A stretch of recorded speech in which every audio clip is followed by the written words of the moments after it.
Pessoal, então Enem 2017, tá? Prova oficial. A gente parou na questão 3, então vamos para a questão de número 4, tá? Pessoal, essa questão de número 4 é aquelas que eu falei assim, ó, que começou a desaparecer na prova, tá? É questão teórica relacionada com a parte energética, tá? Então, nos últimos anos não tem aparecido esse tipo de questão, tá? Que a gente tem que fazer, tá? Então, nós temos aqui, ó, a figura mostra o funcionamento da estação híbrida, tá? De geração de eletricidade, movida a energia eólica e bigás, tá? Então, a gente vai ter a questão da eólica e o biogás, né, para gerar energia elétrica. Esta estação possibilita que a energia gerada no parque eólico, então a captação vai ser no parque eólico, agora a gente vai entender o desenho, tá? Seja armazenado de forma de gás e hidrogênio. Então tu vai captar a energia eólica, diz aqui, ó, e vai ser armazenado, vai ter um reservatório. Então a gente pode produzir e armazenar. Numa hora que não tem vento, a eólica para, eu tenho armazenado hidrogênio, né? Usando no fornecimento de energia para a rede elétrica comum e para abastecer células de combustíveis. Agora a gente vai tentar entender o desenho. Vamos ver aqui, ó, mesmo com a ausência de ventos, essa é a voz de comando. Mesmo com a ausência de ventos, então ele está me perguntando o que vai acontecer se tiver ausência de ventos, né? Por curtos períodos, essa estação continua abastecendo a cidade onde está instalada. Por quê? Pois, né? Por quê? Então está perguntando por que quando dá uma queda no vento, as hélices dão uma parada, mas o sistema continua funcionando. Tá? Já diz no enunciado que ele armazena hidrogênio, vai ser alguma coisa relacionada com isso. É a mesma coisa que na tua casa, tu tem um reservatório de água em cima da tua casa. Se lá a Corsan der uma falhada na água lá, por questão de uma obra, durante 1 hora, 2, tu não fica empenhado. Por quê? Porque tu tem um reservatório de água, tu vai usar naquela queda, né, do abastecimento de água, tu vai usar a água do teu reservatório, tá? Então, o raciocínio é mais ou menos isso dessa questão. Daí nós temos o desenho, vou fazer o desenho simplificado aqui, né? No centro aqui a gente tem a energia eólica. Olha só, presta atenção. A gente tem energia eólica, vou botar aqui um ventilador, aqui ó, eólica, só para a gente lembrar, eólica, que vai mandar eletricidade, olha só, ele vai mandar eletricidade, não é? Para a rede de distribuição. Então vamos fazer aqui como se fosse aqui as torres de alta tensão lá, ele vai mandar para a rede de distribuição, tá? Então é eletricidade. Mas também gera eletricidade, energia eólica e manda, a figura ficou pequenininha, produção de hidrogênio. Ó, ele manda energia elétrica,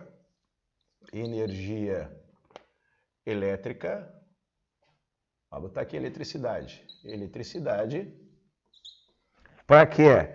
Para uma produção de hidrogênio. Então aqui vai ter uma máquina, olha só, vai ter uma máquina que produz hidrogênio, tá? Então a energia eólica manda para essa máquina, ela produz hidrogênio. Daí tem uma seta embaixo, diz assim, armazenamento de hidrogênio. Tu produz hidrogênio, onde é que tu vai botar? No reservatório, tá? Aqui diz armazenamento de hidrogênio. Então tu vai ter um monte de hidrogênio aqui, ó, armazenado, certo? Armazenado. Depois tem uma seta para baixo, que tu pode usar esse hidrogênio como combustível. Tem um desenho ali, parece um posto de gasolina, né? Mas seria para hidrogênio. E esse hidrogênio aqui, tu pode juntar com ele com o biogás. Tu tem um sistema aqui de biogás. Por isso que fala que é híbrido, né? Não é um sistema único aí, né? Tu junta ali com uma válvula para mistura. Então aqui vai ter uma válvula de mistura. Eu vou colocar assim como se fosse um T assim, ó. Tá? Uma válvula de mistura. Tu vai misturar o hidrogênio com a energia do biogás e esta mistura vai, o que diz ali? Planta mista de geração de energia. Olha só, esta mistura vai para um dispositivo aqui que ele chama de planta, né? Planta mista de geração de energia. Então, não vou botar planta aqui, ó, vou botar assim, ó, geração de energia. Então, vou botar assim, geração, gerador. Ele pega um gerador e joga eletricidade para a rede. Eletricidade para a rede. E uma parte vai, dispositivo de energia, o que diz aqui? Destino da energia mecânica, calor, que é transformado em energia mecânica. Tá? Eu não identifiquei muito bem o desenho ali embaixo, ali entra calor num lado e energia mecânica do outro. Eu acho que está bem pequenininho aqui, dispositivo de energia mecânica. Bom, vou entender primeiro o processo, tá? E depois a gente vai ler as alternativas, tá? Como é que funciona essa nossa usina aqui, ó? A captação é do vento, ó, eólica, né? A captação aqui é do vento, ó, o vento. O vento vai produzir energia eólica. Essa energia pode ser jogada diretamente na rede para abastecer uma cidade. Então nós estamos lá. Vamos supor que tem energia eólica lá no cassino, vamos supor que isso aqui fosse lá do cassino, e ela mete energia na rede e essa rede vai para o cassino próprio lá e está todo mundo consumindo. Né? Só que daí a gente pensa assim, e se o vento para em determinados momentos? Né? Daí vai parar o abastecimento de energia, ó, as luzes estão piscando aí, está apagando as coisas, é porque tem pouco vento. Não, é um sistema híbrido, vai ter outra maneira de abastecer aquela rede elétrica, que a gente vai tentar entender. Então, quando tem bastante vento, vamos dizer assim, ele lança energia para a rede elétrica e outra parte da energia ele produz hidrogênio. Então, a hélice girando está produzindo energia elétrica para a rede, está produzindo hidrogênio. E esse hidrogênio que é produzido, ele vai armazenar, ele vai guardar no reservatório. Olha só, ele produziu hidrogênio e ele guarda aqui, ó. Tu pode usar isso para combustível, né? Se tem um automóvel que funciona com hidrogênio, né? Tu pode abastecer ele. E também tu pode pegar esse hidrogênio, se precisar, misturar com a energia do biogás e mandar para um gerador que produz energia elétrica aqui. A resposta já está aí, eu já visualizei a resposta, porque a pergunta na voz de comando, agora eu vou ler ela de novo, né? Me diz assim, ó, se tiver pouco vento, como é que tu faz para continuar abastecendo a rede elétrica, tá? Se tiver pouco vento, eu vou pegar uma canetinha vermelha, olha só, se tiver pouco vento, isso aqui para. Eu não vou ter energia elétrica aqui, vou. Por quê? Porque eu tenho hidrogênio armazenado, eu misturo com o biogás e o gerador lança eletricidade na rede, então a rede continua funcionando. A resposta é essa. Por quê? Porque a pergunta diz assim, ó, mesmo com a ausência de ventos por curtos períodos, ou seja, quando para o vento, não é? Essa estação continua abastecendo a cidade onde está instalada, por quê? Justamente porque ele pega o hidrogênio armazenado, mistura com biogás e o gerador lança a energia na rede. Agora vamos ver onde é que está escrito isso. Vamos ver a alternativa A. Planta mista de geração de energia realiza eletrólise para enviar energia à rede de distribuição elétrica. Bom, o que é eletrólise? Você sabe melhor do que eu, porque vocês aprendem lá na química, né? Pilhas, eletrólise. Eu não tenho um conceito muito bom, mas não tem nada aqui com reagentes químicos aqui para a alternativa ser A. Vamos para B. O hidrogênio produzido e armazenado, ó, hidrogênio, está perguntando por que a rede continua funcionando quando para o vento. Daí está dizendo na B, o hidrogênio produzido e armazenado é utilizado na combustão com o biogás, né? Que é gerado, que gera, ó, com biogás, para gerar calor, olha só o calor aqui embaixo, ó, né? Ele gera calor e eletricidade. E quando ele gera eletricidade, ele continua com a rede funcionando. Tá? É confuso, é lógico que a questão eu não estou fazendo pela primeira vez. Na primeira vez a interpretação fica mais difícil, mas a alternativa B está satisfatória nesse momento. Tá? Então, vamos aqui, ó, na C. O conjunto de turbinas continua girando com a mesma velocidade, por inércia, mantendo a eficiência anterior. Ele está dizendo que a hélice está girando e quando para o vento, por inércia, ela continua girando. Mas isso aí não vai produzir eletricidade. Ela vai dar mais 1, 2 voltas e vai parar, tá? Pelo peso das hélices também. Combustão da mistura do biogás com hidrogênio gera diretamente energia elétrica adicional à manutenção da estação. Combustão da mistura biogás e hidrogênio, essa aqui era para o cara ficar em dúvida, ele gera diretamente eletricidade? Ó, gera? Não, ele manda para a planta essa, que eu chamei de gerador ali.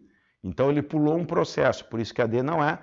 E a E, a planta mista de geração de energia capaz de utilizar todo o calor fornecido na combustão para a geração de eletricidade. Não é correto. A planta é essa aqui, ó. Eu não botei planta, eu acabei apagando. Está dizendo que todo o calor é utilizado em eletricidade. Não, muito pelo contrário, ele divide uma parte em calor e outra parte em eletricidade. Então a resposta mais coerente é a letra B. Tá? É uma questão mais parecida com os Enems antigos. Às vezes o aluno é induzido, né, pelas reportagens e tal coisa, de fazer provas de 2009 para cá. Tá? Em 2009 vai ter uma série desse tipo de questões aí, tá? Que não cobra a parte técnica e sim a parte de conhecimento geral sobre energia. Né? Tá? Isso aí está desaparecendo. Eu acho que essa aí é a última desse estilo aí das provas. Então a questão 4 está aí. Tá? Vamos para a questão número 5. Vamos matar essa prova hoje, para a gente deixar ela fechadinha, tá? Questão número 5. Tá? Eu tenho um gráfico aqui, eu já vou fazer o gráfico, tá? Que a gente vai precisar desse gráfico aqui.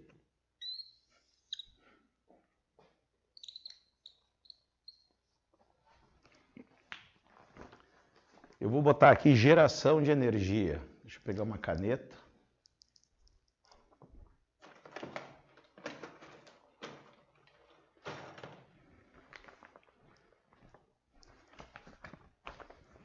Essa questão aqui, geração de energia.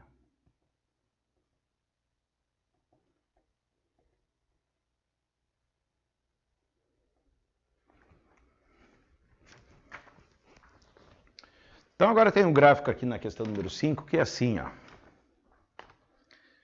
ΔT, pessoal, é variação de temperatura, não é temperatura, é ΔT, tá? Então essa é a primeira coisa que eu quero chamar a atenção de vocês.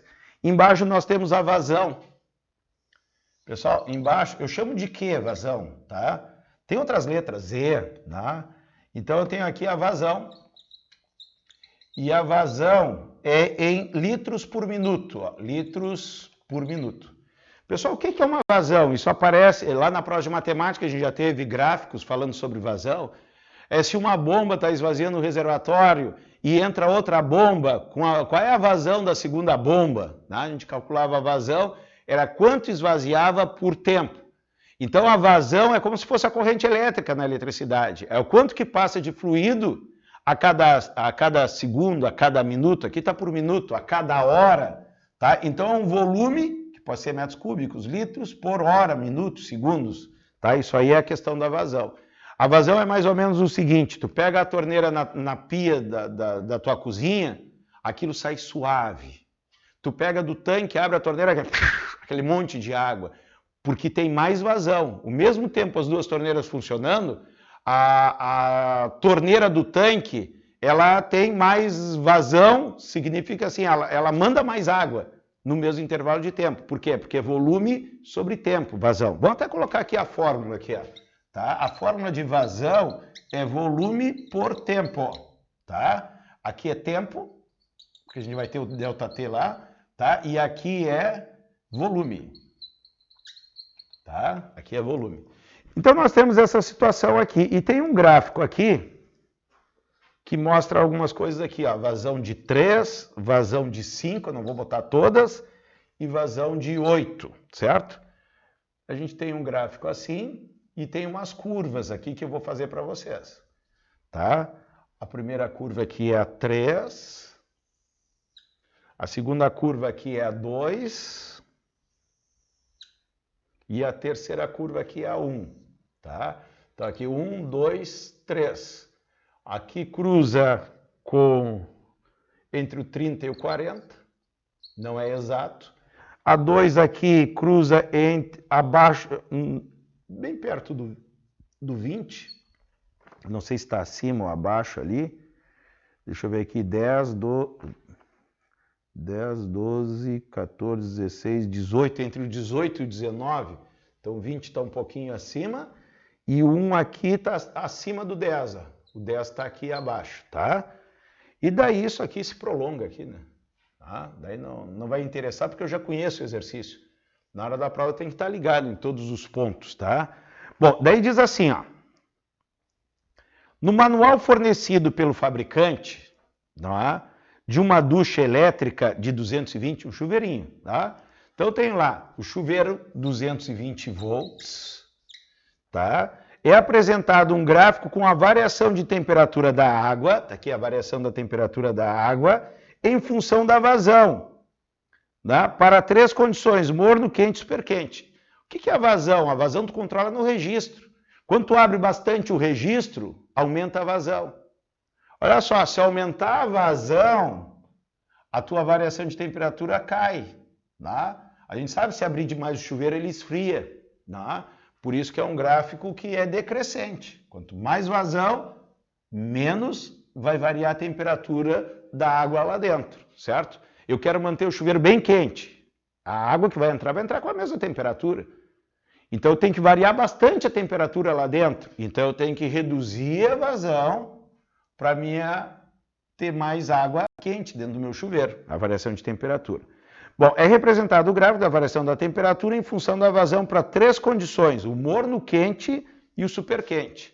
Daí vem a legenda aqui, ó, o gráfico 1 é o morno, o gráfico 2 é o quente e o gráfico 3 é o super quente, certo? Na condição super quente, a potência dissipada, ó, potência super quente, é 6.500 watts, 6.500 watts. Agora eu vou confessar para vocês, a primeira vez que eu fiz esse exercício, eu usei essa potência, fiz um monte de cálculo. O exercício é simples, mas eu não consegui pegar de primeira o jeito mais fácil de fazer, tá? Considere o calor específico da água, olha lá, calor específico da água, 4.200 joules por quilograma graus Celsius, e a densidade da água é 1 kg por litro. A gente sabe, né? A água é considerado isso. Com base nas informações dadas, a potência da condição morno corresponde a que fração da potência do superquente? Então ele quer saber uma razão, tá? A potência do morno em relação à potência do superquente. O superquente lá é o 6.500. Então o morno tem uma potência menor. A primeira vez que eu fiz, eu calculei a potência do morno, dá um trabalho do cão. Não vai ser necessário, tá? A gente vai fazer de um jeito mais fácil. Então eu quero achar uma relação entre a potência do morno, né? Cadê? A potência do morno. Quem é o morno? O morno é o 1, ó. Morno. Poderia botar potência 1. Sobre a potência do superquente. Superquente. Superquente é o gráfico 3. Tá? Então eu quero saber P1 sobre P3, certo? Bom, aqui o que vai acontecer? A coisa que mais aparece nas provas do Enem é a formulazinha da potência. Potência, energia sobre tempo, ou energia, potência vezes tempo. Essa fórmula é a que mais aparece nas provas, e a gente vai usar ela agora. Presta atenção aqui, ó. A minha potência é energia sobre tempo. Aqui vai ser o ΔT de tempo, tá? Vou botar aqui tempo, ó. Porque vai ter outro ΔT ali que vai ser de temperatura. Pessoal, na parte de cima, qual é a energia que o chuveiro vai utilizar? Vai ser energia térmica. Então a potência vai ser energia térmica sobre tempo. Eu fiquei apertado aqui, ó. Eu vou tirar esse tempo aqui, ó. Vou botar aqui tempo, ó. Fiquei apertado. Pessoal, energia térmica. Aqui é vazão, ó. E esse aqui é de calor. É o que macete? Vai lá, o que macete sobre ΔT, ó. Isso aqui é temperatura, ó. Variação de temperatura lá na forma da energia térmica. Bom, o que vai acontecer aqui, ó? Pessoal, quando se trata de fluido, a gente não usa massa. Eu não compro um quilo de Coca-Cola, eu não compro 1 quilo de leite, eu não ponho 10 quilos de gasolina no meu carro, tá? Eu compro 2 litros de Coca-Cola, 1 litro de leite, eu vou olhar, abasteci lá, deu 25 litros de combustível, então a gente usa o litro, a gente usa o volume. Qual é a relação que existe de massa e volume? Está aqui, ó. Se a densidade da água é 1 kg por litro, ó, é uma coisa que nas aulas de matemática eu tenho explorado muito com vocês. E a fórmula, tira das unidades. Então tu vai pegar aqui a densidade, 1 kg. Quilo é massa, por é divisão, litro é volume. Então tens que densidade é massa por volume. Te deu na prova. A gente tem explorado isso muito aos sábados na prova de matemática lá. Qual é a fórmula disso aqui? Olha a unidade vai te dar a fórmula. Então esse volume passa multiplicando, eu vou ter aqui a massa é a densidade vezes o volume. Então no lugar da massa aqui, falei que fiquei meio apertado, a potência do chuveiro vai ser no lugar da massa, vai ser densidade vezes volume, vezes C, ΔT sobre ΔT. Com um negocinho aqui, esse ΔT de cima é temperatura e o ΔT de baixo é tempo, tá? Pessoal, eu falei que vazão é volume por tempo, ó, tá? Isso aparece bastante na prova do Enem, tanto na prova de física quanto na prova de matemática. A gente já fez várias questões que falam em vazão, tá? Vazão é um volume por tempo. Olha só como tem volume por tempo aqui, ó. Então a minha potência vai ser a densidade vezes a vazão, vezes o calor específico, vezes o ΔT. Então, olha só como é que vai ficar aqui a minha relação. Ó. Qual é a potência do morno? Eu vou chamar de P1 aqui, por causa do espaço. E o superquente, P3. O P1 vale quanto? A densidade da água, vezes a vazão, vezes o calor específico, vezes a variação de temperatura do chuveiro no 1, que é o morno. Embaixo aqui eu vou ter a densidade, vezes a vazão, vezes o calor específico, vezes a variação de temperatura do 2. Pessoal, o calor específico, aqui eu não vou precisar substituir, ó, porque é 4.200 joules por quilo graus Celsius, é para água. O chuveiro está trabalhando só com água. Então esse calor específico é igual. Pessoal, a densidade da água, ele me diz que é 1 kg por litro. Ele não fala que é da água fria ou da água quente. A densidade é a mesma. Eu não vou botar aqui 1 vezes 4.200, embaixo 1 vezes 4.200, que vai acabar cortando. Agora ficou a vazão vezes a variação de temperatura. O que eu vou fazer? Eu vou pegar a mesma vazão. Porque se eu pegar no gráfico a mesma vazão, eu também posso cortar. Pessoal, eu só vou cortar isso aqui, ó. Eu só vou cortar as vazões, porque eu vou pegar a mesma vazão. Vou pegar o 3 aqui, ó. A mesma vazão, ó. A mesma vazão. A potência do 1 tem uma variação de temperatura que eu vou olhar aqui, tá? Não é exata. E a variação de temperatura do 3 eu vou olhar aqui, ó. A variação de temperatura do 3 eu vou olhar aqui e aqui do 1. Daí eu vou no gráfico, olha lá, e está pronto o meu exercício, ó. P1 sobre P3, P1 sobre P3, ficou bem apertado aqui, ó. Espera aí que eu vou ter que dar um jeito aqui, que ficou muito feio aqui. Aí vocês tiram o print e não vão enxergar nada. Eu vou botar aqui, ó. Porque eu já vou matar ele, ó. P1 sobre P3, eu vou botar aqui em cima. P1 sobre P3, ΔT1. Eu vou no gráfico. Pessoal, é uma leitura de gráfico. Olha só. P1, eu vou lá no 1. Dá 10, dá 12. Tá? Dá um pouco acima do 10, dá 12 aqui, ó. 12. Então, P1 é 12 dividido e o P3. Eu vou lá no 3, o 3 vai dar um tracinho acima do 30. Cada tracinho é 2. Vocês vão ver 5 tracinhos entre o 10, o 20 e o 30. Então, vai dar 32. Pessoal, 12 sobre 32. Daí tu vai ver, não tem alternativa, mas dá para simplificar. Eles são pares, não são pares? Então, aqui, ó, 12 por 2 dá 6 sobre 16. Também não tem 6 sobre 16, mas continuam sendo pares. A metade de 6 é 3, a metade de 16 é 8. 3 oitavos. 3 oitavos, a resposta é D de Dinamarca, tá? Pessoal, eu achei um exercício muito inteligente, tá? Um exercício bem legal, tá? Quando eu fiz a primeira vez, eu botei a densidade aqui, eu botei o C aqui, né? Eu botei a potência de um para achar a potência do outro. Daí eu acho a potência do morno E eu ainda tenho que dividir o valor que eu achei pelos 5.500. Tem que simplificar para chegar nos 3/8. E depois eu concluí que só a variação de temperatura ali que vai sobrar. O resto é igual para os dois, a gente acaba simplificando. Eu fiz conta a mais, tá? Então tá aí a questão número 5. Se eu quiser saber a potência do morno, eu ponho 6.500 aqui, 6.500 vezes 3 divido por 8. Eu vou achar a potência do morno, que é menor do que a potência do quente. Quanto maior a potência, mais aquece um chuveiro, tá? Deixar vocês tirarem um print e vamos para a próxima.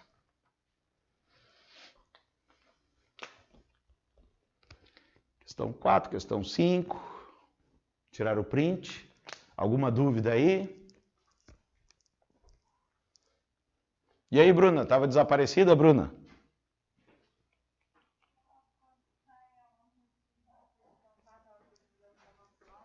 Peraí que eu não estou escutando. Deixa eu aumentar o volume. Fala. Ontem eu precisei tirar o dia para descansar porque eu estava ansiosa. Sim. Aí eu digo, não, amanhã eu vou desopilar um pouco. Agora tá aqui. Não, tem que descansar. Volta e meia tem que dar uma... Eu dou esse conselho, mas não paro também, né? Mas às vezes eu chego, tem que pegar um dia e dormir o dia inteiro, né? Mas não consigo. Mas é recomendado a gente descansar para recarregar as pilhas, né? Agora de tarde mesmo, né? Eu cometo um erro, não sei se vocês cometem esse erro. Né? Chega final de semana, eu penso em 10 coisas para fazer. Né? E daí eu quero fazer as 10 coisas. Daí faz um pouco daqui, um pouco dali, e sai tudo meia boca. Né? Então hoje de tarde eu vou traçar alguns planos. Né? Eu tenho que me livrar lá de Santa Maria, né? Que eu tenho que mandar simulado e tenho que mandar a bateria de exercício. Então isso eu vou fazer de tarde. Tá? E eu estou há horas para fazer o refaça para vocês. Pegar essas provas que a gente está fazendo e colocar em ordem de conteúdo. Né? Só as que a gente já fez. Por quê? Porque se tu pegar esse material, tu vai pegar essa questão aqui, tu vai lembrar. Daqui 5 semanas, que é daqui 1 mês, tu vai lembrar dela. E daí a gente vai começar a mapear ela, porque a gente vai ter. Eu estou há horas para fazer isso e eu quero fazer hoje de tarde. Não sei se eu vou conseguir. Tá? Como eu falei, às vezes eu quero fazer, já tem mais coisa na minha cabeça aqui, e eu acabo me atrapalhando, né? Eu vou fazendo questões que vocês pedem e a gente vai... Mas eu tenho que fazer esse material para vocês. Vamos ver se sai hoje.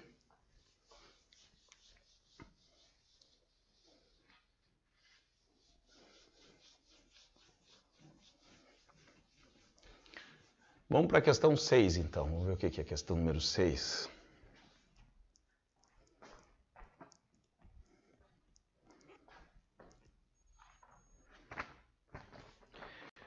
Essa questão 6, ela é fácil demais com uma pegadinha, tá? Então a gente tem que ficar ligado nela, tá? A gente tem que ficar bem ligado nela, na realidade. Então vamos lá. Só vou botar mais uma. A última vez que eu vou botar tinta, tem que botar fora isso aqui. Trocar, porque no final fica só a borra aí. Então, olha só, a questão número 6, ela é bem simples. Ó. Ela é um gráfico que te dá corrente por tensão. Vamos botar aqui, ó, corrente por tensão, que é o U. Aí ele chama de V, diferença de potencial, tá? A gente chama de U ou V, é a mesma coisa. Aqui em volts e aqui a corrente, olha o detalhe, 10 na menos 6 ampere, tá?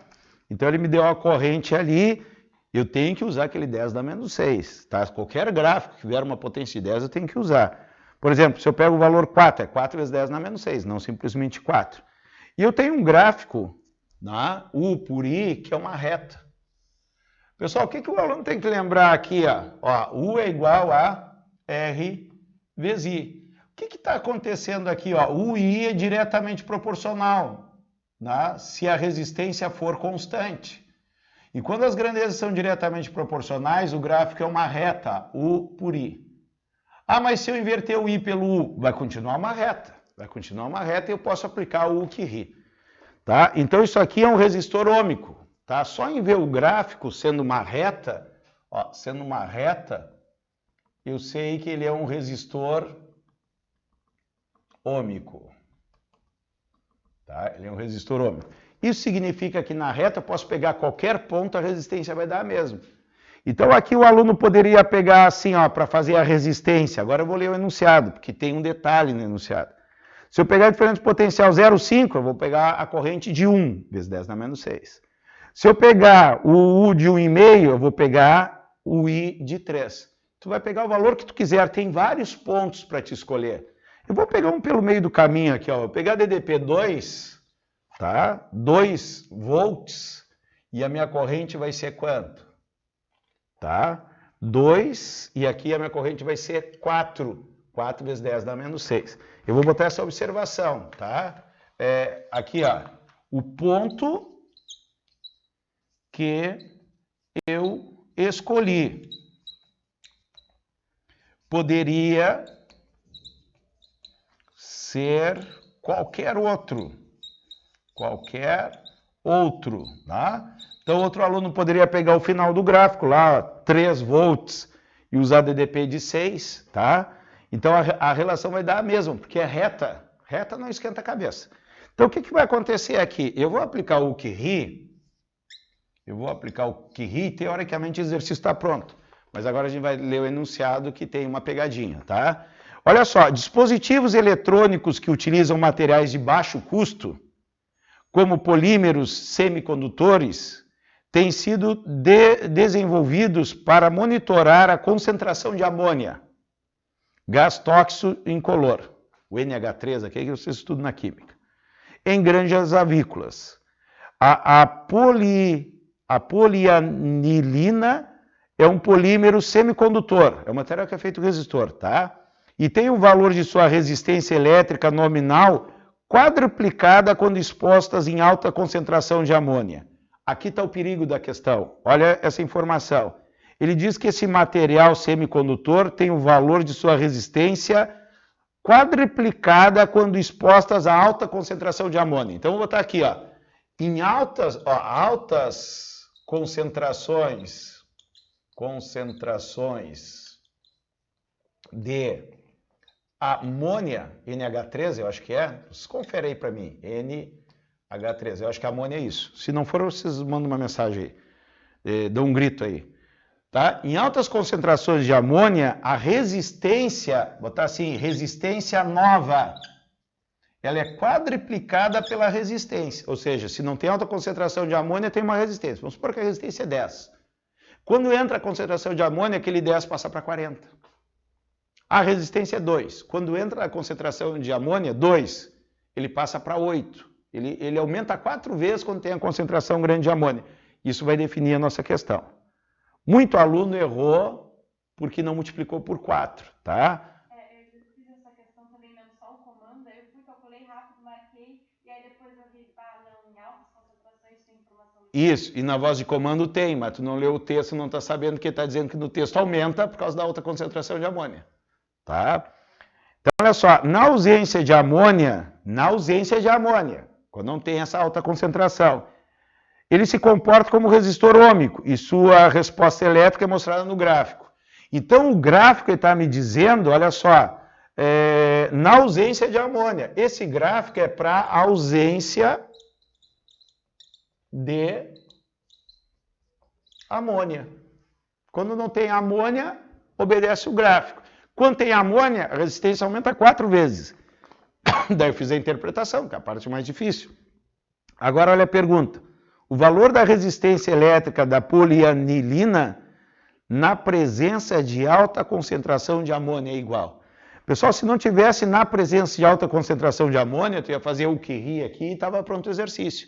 Mas ele não quer saber a resistência na ausência de amônia, ele quer saber a resistência na presença de alta concentração de amônia. Então, muito aluno chegou, olhou o gráfico aqui, beleza, questão fácil, olha lá, U é 2...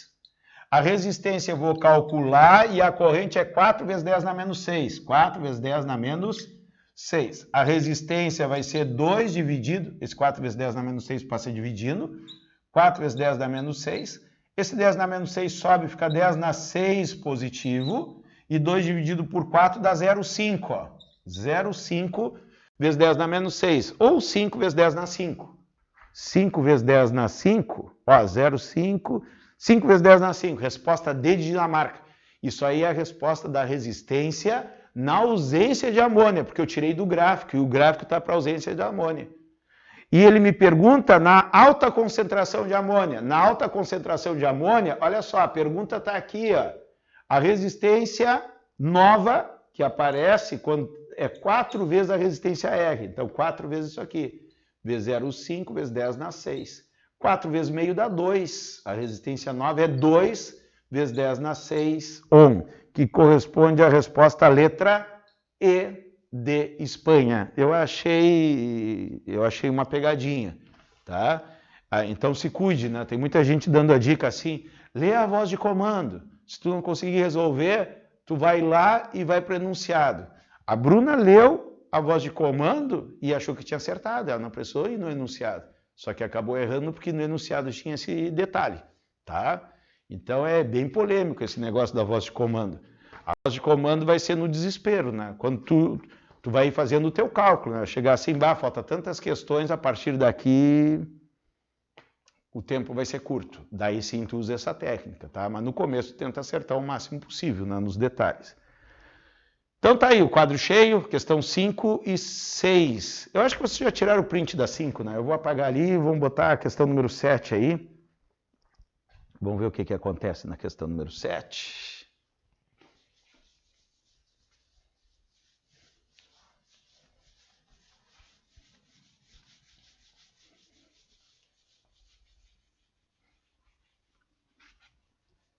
É que nem aqui, né? A gente tem até o meio-dia. A gente está conversando, mostrando aqui as questões para vocês, o que pode dar errado. Mas não vamos fechar a aula de hoje faltando uma questão para acabar a prova, né? De repente lá no final a gente vai ter que dar uma aceleradinha. Ou de repente a gente vai terminar na boa. Então, por enquanto que eu não sei, a gente vai indo no nosso objetivo. Questão número 7. Quando faltar meia hora para acabar a aula, 10h30, daí eu já vou começar a ver quantas faltam, como é que eu conduzo as questões para vocês. Por enquanto, para mim esse é o ritmo ideal, né? Tá? Em algumas residências, cercas elétricas são utilizadas como objetivo de afastar possíveis invasores. Tá? Uma cerca elétrica, tu coloca para o ladrão não entrar, certo? Uma cerca eletrificada funciona com uma diferença de potencial elétrico de aproximadamente 10.000 volts. Então, se o cara tocar lá na minha cerca elétrica, vai levar 10.000 volts, tá?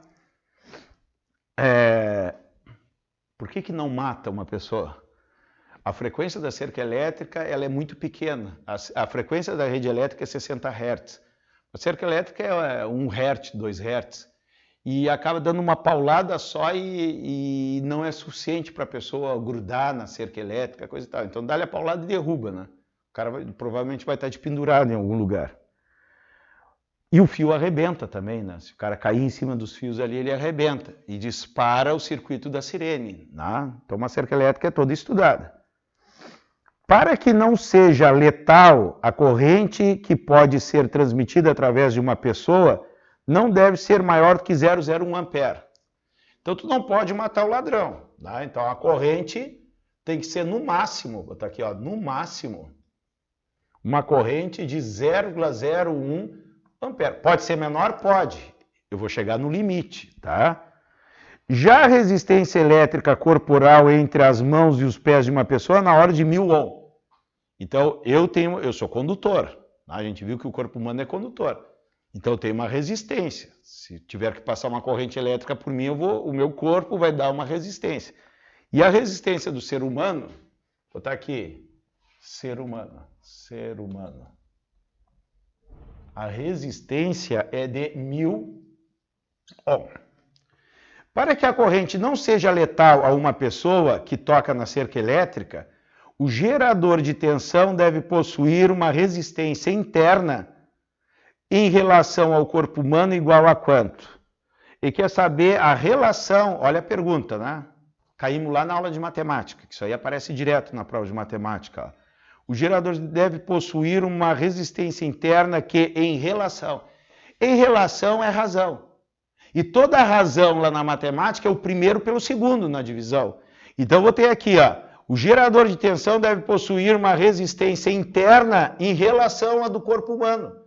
Então, a resistência do corpo humano eu chamei de R minúsculo. Aqui é um gerador, ó. Ele está me dizendo que a cerca elétrica é um gerador, então vai ter uma resistência interna. A pergunta é essa, qual é a relação, qual é a razão da resistência interna em relação à resistência do corpo humano, tá? Bom, foi a nossa aula de ontem, né? Questão de geradores. A nossa aula de ontem foi uma questão de geradores, tá? Olha só o que vai acontecer aqui, ó. Eu vou pegar isso aqui, ó. Eu vou pegar isso aqui e vou fazer um circuito. Aqui é a cerca elétrica. É um gerador. A representação é essa. Vimos ontem, ó. O nosso gerador. E vai ser ligado no corpo humano. Esse aqui é o ser humano, ó. Aqui a resistência é de 1000. Vou botar aqui, ser humano. Ser humano. E ele está me dizendo que a cerca elétrica é um gerador, ó. Então aqui é a cerca elétrica. Cerca elétrica. Aqui tem o Rzinho. Eu não sei quanto vale. A tensão, isso aqui na realidade é o... E agora, isso aí é o U ou é o E? Deixa eu ver aqui. Interpretação, deixa eu ver aqui. Uma cerca elétrica funciona como uma diferença de potencial elétrico de aproximadamente 10.000 volts. 10.000 volts. Eu tenho a corrente, vai ser aqui o E.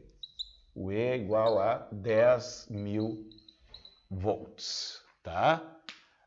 Deixa eu fazer uma conta aqui, ó. Eu vou fazer uma conta aqui, ó. Eu não sei se é o U ou o E. Olha só, surgiu a dúvida. Eu também tenho dúvida. Olha só, aqui é mais, aqui é menos. Aqui vai ter uma corrente, ó. Pessoal, esta corrente aqui, ó, de 001, ó, 001, vai me dar o U aqui, ó. U que ri. U vai ser 1000 vezes 0,01. Isso aqui vai me dar quanto aqui, ó? 1000 vezes 001. Deixa eu botar aqui 0,01 mais zeros aqui. Vezes 1000, vezes 10, vezes 100, vezes 1000. Vai dar 10. 10 volts, né? É isso? Uma tensão 10 volts. Tu vê, ela larga 10.000, pessoal, ela larga 10.000 volts e o ladrão recebe 10 volts. Ele não morre, tá? Por quê? Porque fica o restante aqui nessa resistência interna aqui, ó. Ó, os tomates que eu plantei, eu vou comer um monte de tomate, eu vou plantar 10.000 tomates, só vou vender 10. Eu vou comer 9.990 tomates, só para te ter uma ideia, tá? Já poderia matar o exercício aqui, né? Que eu quero aquele R. Eu já sei a tensão que vai ficar aqui, fazia R vezes I e achava o R, porque a corrente é a mesma. Deixa eu ver o que eu vou fazer aqui.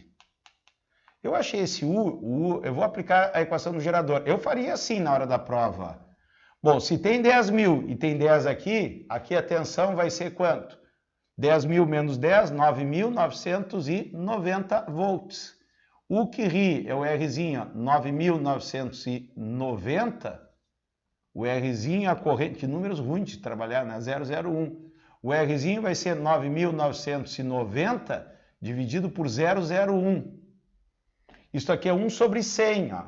001 é 1 dividido por 100, o 100 passa lá para cima. Fica 9.990 vezes 100 mais 2 zeros. Vai dar isso aqui, ó. E eu já mato a minha questão, ó. Rzinho sobre Rzão, vou copiar esse número gigante aqui e dividir pela minha resistência, que é 1000. Corta, corta, corta. A relação entre a resistência é 999. Ou seja, a resistência é 999 R. Isso para ter a corrente máxima, né? Ela pode variar, né? Aquela resistência ali. Mas provavelmente o pessoal vai resolver da seguinte maneira, ó, aplicando U é igual a E menos R vezes I. Ó. U é 10, o E vai dar a mesma coisa, 10.000, menos a resistência que eu não sei, vezes 001. Passa esse 001R para cá positivo, fica 10.000 menos 10, 9.990. 10.000 menos 10, 9.990, dividido por 001, que vai dar aquela resistência lá, 99,930. Vai dar isso aqui, 999 mil ohm. Quanto dividir, né, já está pronto aqui, ó. Vai dar 999. Essa é a resposta, tá? Então a gente vai pegar aqui, eu vou tentar fazer ele diferente, eu não gostei muito do jeito que eu fiz, tá? É praticamente nula, a razão é praticamente nula. Pessoal, esse número está perto do zero? Não, praticamente nula não. É aproximadamente igual, se elas fossem iguais, esse número daria próximo de 1. 999 é próximo de 1? Também não. É milhares de vezes maior, o que é milhares? Milhares é 1000, 5 milhares é 5 mil. É milhares de vezes maior, está parecido, é quase 1000. É a resposta correta, mas eu vou ler as outras. É na ordem de 10 vezes maior, pessoal, se fosse 10 vezes maior, eu ia relacionar e ia dar 10. 999 é bem longe de 10. É da ordem de 10 vezes menor, para ser 10 vezes menor, daria 1 sobre 10, que seria 0,1. Isso aqui está muito longe de 0,1. Então, a resposta que mais se aproxima seria a alternativa a letra C. Letra C. Então, aí está 7. Tire um print, que eu vou pensar aqui uns segundinhos, como que eu poderia mostrar isso para vocês de uma maneira mais simples.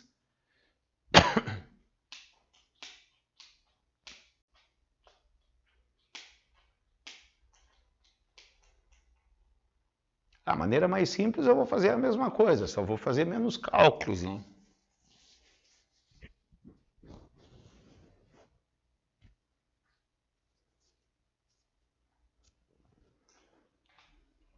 Tirar o print? Tá. Já está registrado ele, tá? Agora eu vou pensar assim, ó. Eu vou pensar assim, ó.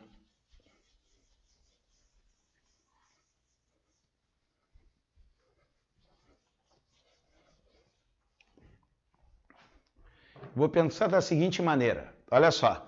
A minha cerca elétrica larga 10 mil volts. Se eu aplicar 10 mil volts no ladrão, eu torro ele. Então, o que vai acontecer? A cerca elétrica vai largar os 10 mil, mas desses 10 mil vai ficar uma parte interna dentro dela e eu vou ter que largar uma tensão menor no ladrão para não matar ele, tá? Me diz que para não matar ele, a corrente máxima é isso aqui, ó. Então, tem que passar dentro do ser humano que vai levar o choque esta corrente de 001 ohm. Daí tu vai fazer o que ria. 1000 vezes 001, isso aqui vai dar uma tensão de 10 volts. É a mesma coisa, só que uma maneira diferente de interpretar. Então o cara não pode ter mais de 10 volts, senão ele morre. Se largar os 10 mil direto, ele morre. Agora, se eu largar 10 volts, é o máximo que eu posso largar nele para ele não morrer. Se eu largar 10 mil volts, tem que ficar internamente, ó, isso aqui é resistência interna. Tem que ficar internamente, olha só, 10 mil, vou largar só 10 nele. Internamente tem que ficar uma tensão de 10 mil menos 10, uma tensão de 9.990 volts. Esta resistência interna, U que ri, 9.990, vou botar um Rzinho minúsculo aqui, para não dar confusão, e a corrente é 001, porque o circuito é sério, a corrente é a mesma. E daqui eu vou tirar 9.990 dividido por 001, vai dar aquele 999 com 3 zeros aqui, ohm. Se ele quer a relação entre a resistência interna e a resistência grande, 999,000 dividido por 1000, que ele dá a resistência do ladrão, é a mesma coisa que eu fiz, tá? Dá aproximadamente 1000 vezes. Então, a resistência interna, ela é 1000 vezes maior do que a resistência da pessoa. Se a resistência da pessoa é 1000 vezes 1000, mais ou menos, vai dar 1 milhão, tá? 1000 vezes 1000 vai dar 1 milhão aí de resistência interna para ficar com a maior parte, é um circuito série. O circuito série, a corrente é a mesma, olha só, dá até para analisar mais coisa. O circuito série, a corrente é a mesma. U e R é diretamente proporcional. Então a cerca elétrica tem uma resistência 1000 vezes maior. Então ela vai ficar com 1000 vezes mais tensão do que a pessoa, tá? Então dava para interpretar dessa maneira. Não adiantou muito, mas foi uma lógica diferente aqui. Tá aí a questão 7, vou deixar, se alguém quer tirar um novo print, e vamos para a questão número 8. Pessoal, a questão número 8 aqui, teve aluno que viu a resolução disso aqui e disse que os caras fizeram um horror de confusão. Eu interpretei de uma maneira bem simples, tá? Depois eu vou mostrar como que dá para fazer, pegando conteúdos mais profundos, coisa e tal. Daí diz assim, ó, para demonstrar o processo de transformação de energia mecânica em elétrica, um estudante constrói um pequeno gerador utilizado. Então, quando eu tenho energia mecânica e quero transformar em elétrica, eu uso um gerador. O funcionamento do gerador é através de indução eletromagnética. Se a gente sair para esse lado aí, a gente vai fazer um monte de cálculo. Eu posso mostrar para vocês. Porque de repente vocês vão ver uma resolução na internet e vai dizer assim, pô, o Fábio botou uma forma e o cara encheu o quadro. Ah, o Fábio deve estar rateando. Não, eu mostro que é a mesma coisa, tá? Então eu vou tentar fazer do jeito que eu interpretei e depois mostrar para vocês de outros jeitos, tá? Ó, um fio de cobre de diâmetro D enrolado em N espiras circulares de área A. Então o gerador, lá dentro do gerador tem espiras. Tem espiras. Daí ele dá as informações da espira. N é o número de espira, o D é o diâmetro, o A é a área da espira. E dois ímãs criam espaço entre eles, um campo magnético uniforme de intensidade B. Então na espira vai ter um campo magnético B. Tá? Tudo coisa que... Isso aqui já me induz a pensar na indução eletromagnética. Eu acho que não precisa, no meu ponto de vista. Um sistema de engrenagem que lhe permite girar espira em torno de um eixo com frequência F. O gerador tem um eixo, né? Tem um eixo mecânico aqui, ó. Isto aqui gira, então isso aqui tem uma frequência F. Então um monte de dados aqui. Ao fazer o gerador funcionar, o estudante obteve que teve uma tensão V e uma corrente de curto-circuito I. Então, no momento que o gerador funcionou, aqui começou o exercício para mim. Ele tem uma tensão V, tá? Que eu vou chamar de U, né? U e V é a mesma coisa, e tem uma corrente de curto-circuito, certo? Curto-circuito. Para dobrar o valor da tensão do gerador, mantendo constante o valor da corrente de curto, o estudante deve dobrar o quê? Então ele quer dobrar o valor do U, olha só, ele quer dobrar o valor do U para 2U, ou 2V, né, como ele está chamando, e a corrente tem que permanecer a mesma. Para acontecer isso, ele vai ter que dobrar o quê? O que ele vai ter que dobrar? Daí tem várias afirmativas. Eu vou mostrar o meu raciocínio e a gente vai matar a questão rapidamente, depois eu vou dizer que o exercício induz, talvez a pessoa que fez o exercício pensando em indução eletromagnética e geradores, ele vai dar uma viajada legal, tá? Olha só o que eu faria aqui nessa questão. Olha só, eu simplesmente aplicaria U que ri. O que é constante? O I. O I não mexe. O I é constante. Para te dobrar o U, ó, U e R é diretamente proporcional. Se eu dobrei, olha só, se eu dobrei o U, consequentemente, eu vou dobrar o R. E o que eu faço para dobrar o R, já que resistência, pela segunda lei de Ohm, é ρL sobre A?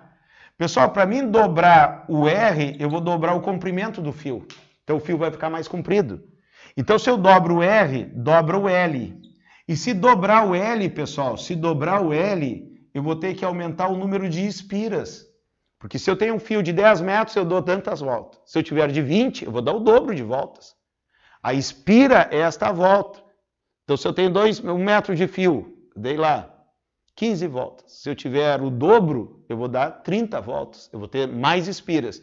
Então, dobrando o comprimento, vai me dobrar, vamos botar assim, ó, dobra o comprimento e, consequentemente, dobra o número de espiras. O N é o número de espiras, tá? N é o número de espiras. Para mim está resolvido o exercício, tá? Então seria a questão... Cadê a prova? Número de espiras. Resposta para mim é letra A, tá? Bom, o que os alunos me falaram? Que o pessoal não resolveu assim na internet. O pessoal fez o seguinte, ó. Lá o gerador, o que é o gerador? Na parte de fora do gerador é que a gente estudou ontem. U é igual a E menos R vezes I. Essa é a equação do gerador. Tá? Então vamos botar aqui, ó. O U é igual a E menos R vezes I. Certo? Tranquilos?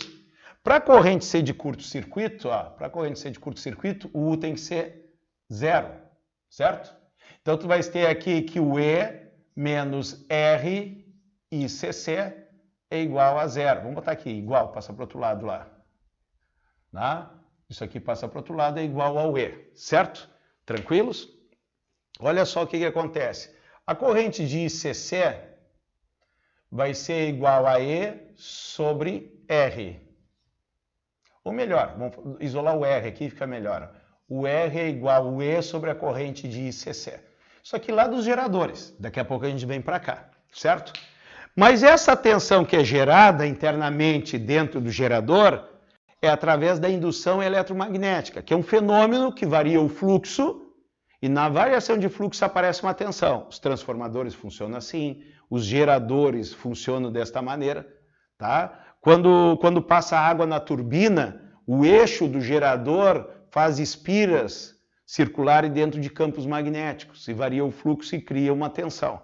Essa tensão é chamada força eletromotriz, que é esse mesmo E aqui, ó, que é ΔΦ sobre ΔT, variação de fluxo para o tempo. Mas isso é para uma espira, então aqui eu vou ter N espiras. Olha só como é que seria o caso aqui, ó. Dobrou o E, olha só, dobrou o E é a tensão, ó. Dobrou a tensão aqui, eu tenho que dobrar o número de espiras. Então aqui já sairia a resposta, ó. Dobra o número de espiras. Mas o pessoal começou a viajar pelo seguinte, ó. Se dobrar o número de espiras, ó, dobrou a tensão, daí tu vai dizer assim, dobra a resistência. A corrente de curto-circuito é constante, ó. Dobra o E, dobra o R. E se dobrar o R, o que acontece se dobrar o R? Pessoal, se dobrar o R é igual a ρL sobre A. Se dobra o L, dobra o comprimento, ó. Se dobrar o R, dobra o comprimento. Se dobra o comprimento, bate com a resposta, que dobrando o comprimento vai aumentar o número de espiras. Então, uma baita volta, não é? Que tu precisa saber que uma espira, que é uma volta do fio, tem um comprimento. Se tiver 2 espiras, vai ter o dobro. Se tiver 10 espiras, vai ter 10 vezes mais.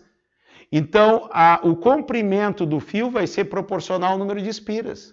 E o comprimento é diretamente proporcional à resistência. Então, por U que ri, a gente mata ela. Se dobrar a resistência, se dobrar o U, dobra a resistência. Dobrando a resistência, dobra o comprimento. Se eu tenho um comprimento maior, eu vou ter um maior número de espiras. Eu acho que não precisa ir lá na indução eletromagnética para responder essa questão. Para mim, seria isso aqui a resolução. Tá? Mas o pessoal andou viajando com fórmula de indução eletromagnética, fórmula de geradores. Eu acho que o U que ri está bem suficiente para resolver ela. Mas é a minha opinião, né? Então está aí resolvido dos dois jeitos aí que, tá? Eu sempre resolvia assim, mas os alunos, mas eu vi de tal jeito, né? Então eu já coloco aí para vocês. Vamos para a questão número 9. 9 eu vou apagar o quadro. A 9 a gente fez esses dias, né? Tá? Daí eu vou fazer ela mais rápido, né? Um circuito elétrico bem complicado aqui, a questão de número 9. Eu vou apagar o quadro porque eu já sei que essa aqui vai me dar trabalho. A gente fez esses dias ela, eu vou fazer ela mais rápido, tá? A gente fez em aula aqui.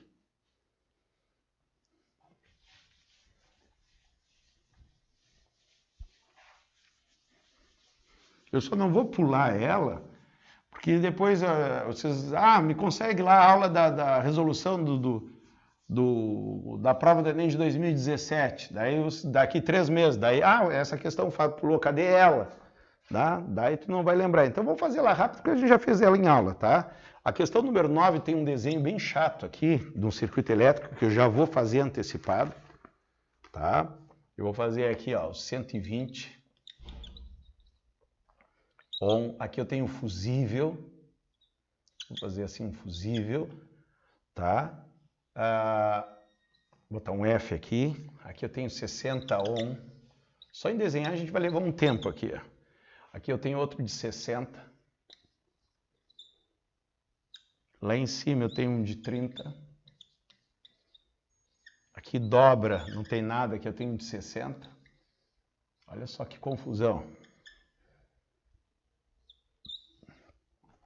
E ele quer saber o U daqui de baixo. Como a gente já fez, eu já sei o que ele pede. Ele quer saber esse U aqui. E aqui tem uma de 40. 40 Ohm, tá? E ele diz que a corrente do fusível, a corrente que passa no fusível, esse F aqui, ó, a corrente do fusível, ela é de 500 mA. Eu até comentei que o Enem gosta muito desse do micro, tá? Pessoal, é assim, ó, isso facilita um monte. Então, tu primeiro pega o mili, 10 na menos 3, 10 na menos 3, daqui a pouco o micro. Tem vários importantes, mas tem uns mais importantes. Então, o mili e o micro aparecem direto, tá? Então, esses dois tem que saber, mili 10 na menos 3, micro 10 na menos 6. Então, aqui a gente já transforma aqui, ó, 500 vezes 10 na menos 3 amperes. Já vou botar direto aqui, ó, divide por 1000, dá 0,5 ampere. Então, na realidade, eu vou ter no fusível aqui uma corrente de 0,5 ampere. Eu vou marcar uns pontos aqui, eu vou botar aqui ponto A e aqui ponto B. Ó. Então, aqui é B, e aqui é A, e aqui é A. E eu vou redesenhar esse circuito, tá? Então, eu vou botar aqui o ponto A e aqui o ponto B. Pessoal, no ponto A eu tenho 3 caminhos, um lá por cima e esses outros dois aqui que se fecham. Então, eu vou ter aqui no ponto A um lá por cima de 60, ó, 60 ohm lá de cima. Eu vou ir riscando aqui para não me perder. E aqui por baixo aqui eu tenho um de 120. Tem o fusível esse aqui, né? E aqui embaixo eu tenho um de 60 ohm. Certo?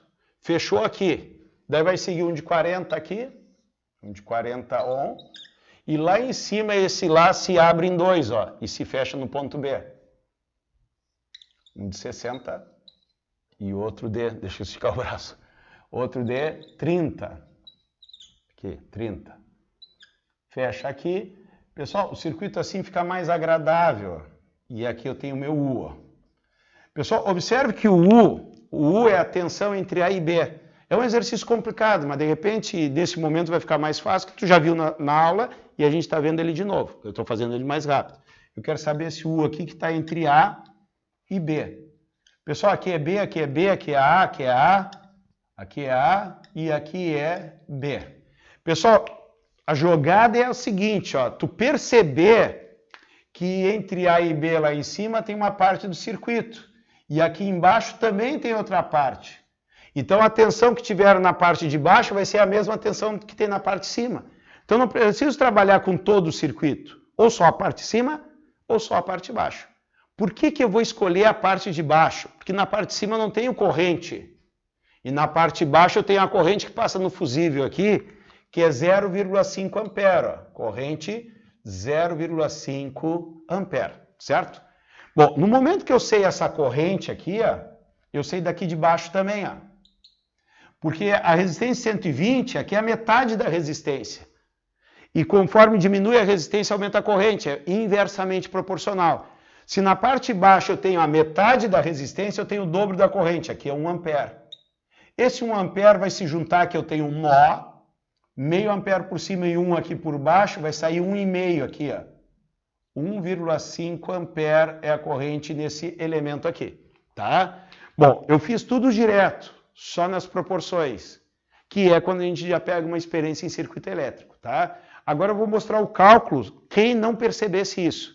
Como é que eu achei esse 1 ampere aqui, ó? Esses dois estão em paralelo. Eu posso dizer que o U de cima é igual ao U de baixo. Então aqui eu poderia botar que o U de um é igual ao U do outro. E o que é o U? R vezes I, a lei maior dos circuitos elétricos. Olha que caiu uma cerca elétrica, circuitos elétricos, caiu uma da bobina que eu resolvi por U que ri. Essa já é a terceira de circuito elétrico que a gente tem aqui, ó. Então olha só, esse U aqui de cima é 120 vezes 0,5 que foi dado. 120 vezes 0,5. E o U de baixo é 60 vezes o I que eu não sabia. 60 vezes o I. 120 vezes meio dá 60. 60 é igual a 60I. Corta aqui. O I é igual a 1 ampere. Aqui eu estou justificando porque que eu achei esse 1 ampere. Tá? Bom, outra maneira que eu poderia fazer era calcular a tensão aqui e trazer para cá, porque paralelo a tensão é a mesma.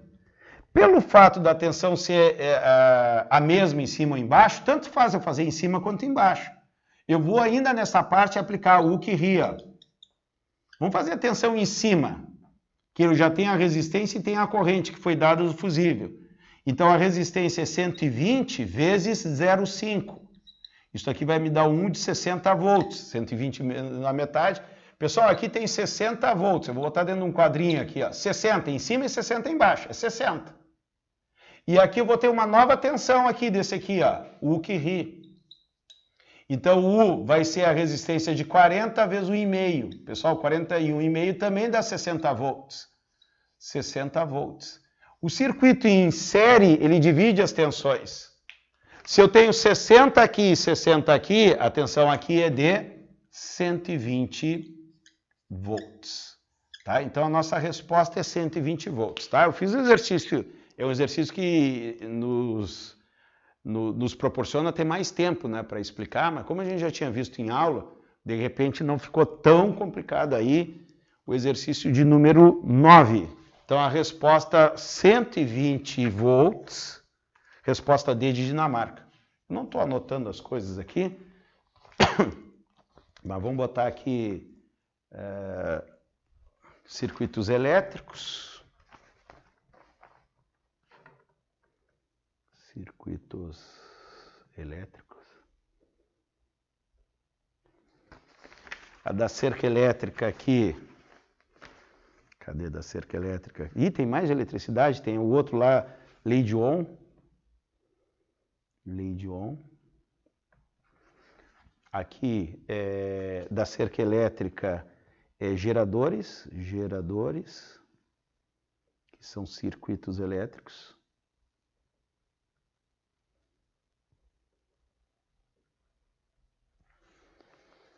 Essa é polêmica aqui, eu vou botar aqui lei de Ohm também.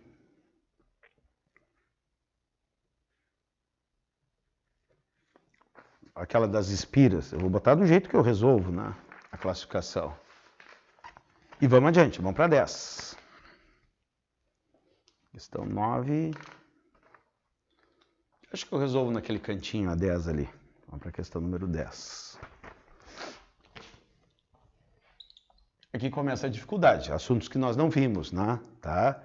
Então, olha só, o trombone de Kink é um dispositivo experimental utilizado para demonstrar o fenômeno da interferência de ondas sonoras. Bom, lá, como a gente não viu, tem que explicar mais para vocês. O que é uma interferência? Duas ondas, quando se encontram, dá uma interferência. Ela pode ser construtiva, como ela pode ser destrutiva. A onda ela é assim, né? Então tem a parte para cima, que é a crista, e tem a parte para baixo, que é o vale. Quando se encontra uma crista com uma crista, dá uma interferência construtiva.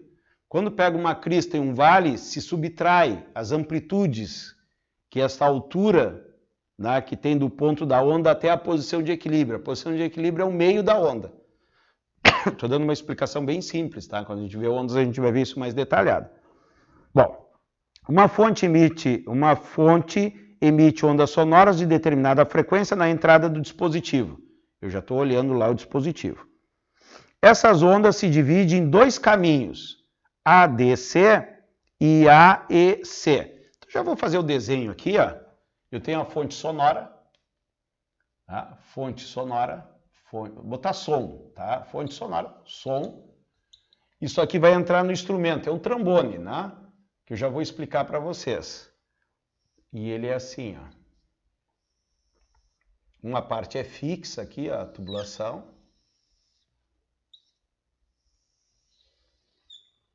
E aqui embaixo sai o som, onde tem um detector.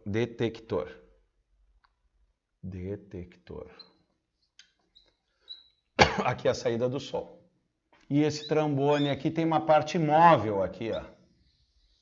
Isso aqui movimenta, né? Tu movimenta, vai para um lado e vai para o outro, tu movimenta ele. Daí ele está dizendo que o som, quando entra, se divide em dois caminhos. ADC, aqui é o ponto A, aqui é o ponto D e aqui é o ponto C. Aqui é o ponto A, ADC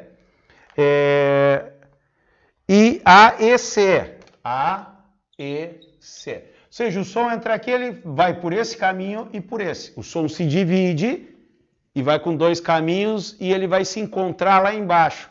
E o som é uma onda. E quando duas ondas se encontram, tem interferência, que pode ser construtiva ou destrutiva. Agora a gente vai ler e vai ver o que acontece. Se encontra no ponto C. A saída do dispositivo, onde se posiciona um detector. O detector o cara está tocando, está um microfone ali para captar aquele som. O trajeto ADC pode ser aumentado pelo deslocamento desta parte do dispositivo.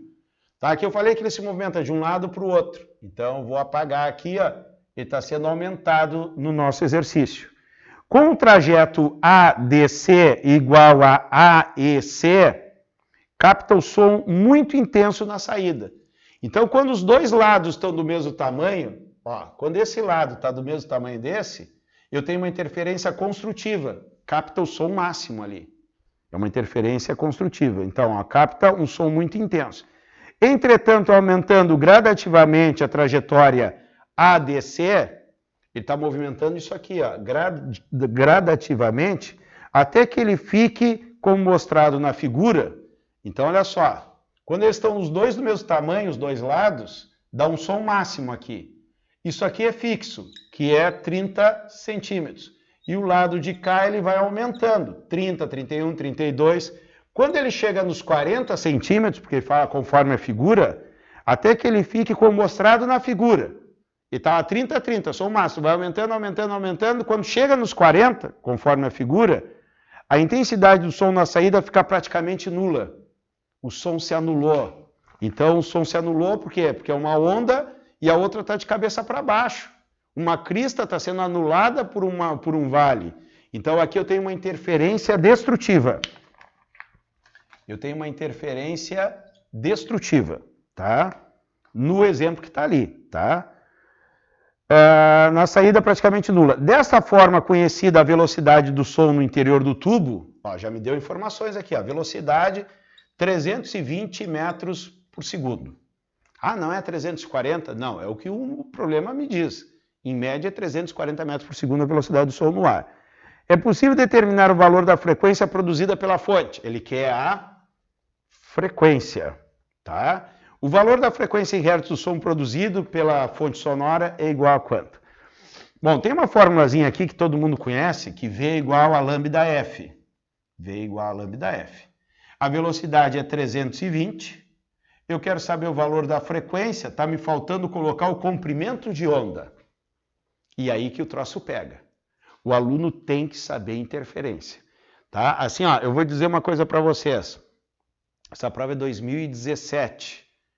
Tá? 2017, 2016. Na prova de 2015, se eu não me engano, caiu outra de interferência bem complicada.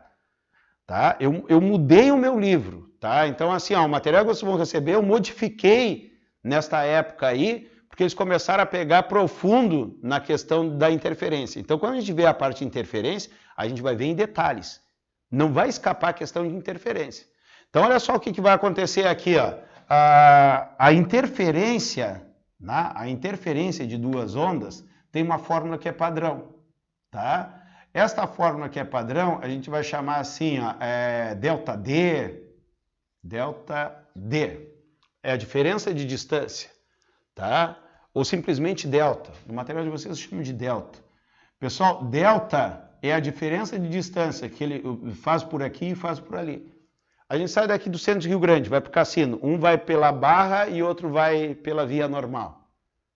Pela via normal até a minha casa dá, parece que dá 22 quilômetros, tá?